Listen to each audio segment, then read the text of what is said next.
ഇതേതാ ഏതാ മൊറ എത്ര വയസ്സുണ്ടാവും? 4 എത്ര ചോദിക്കുന്നത്? 2.5 തൂക്കം എത്ര ഉണ്ടാവും? 4 മേലല്ലേ സാധനാട്ടോ. ഹൈറ്റ് നോക്കി 86 ഹൈറ്റ് ഉണ്ട്. ഇത് ഇവിടുന്ന് നിങ്ങൾ കൊടുത്തിട്ട് ആന്ധ്രേ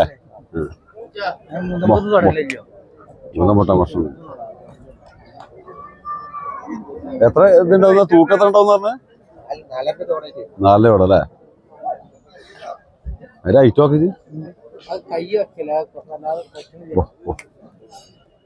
അതും പ്രശ്നം വരൂല്ല മുന്നക്ക് അന്ന് ഇരക്കിയാലേ കഴിഞ്ഞ കഥ. ഇത് അയിലാറ് എടുത്തോണ്ടല്ലേ?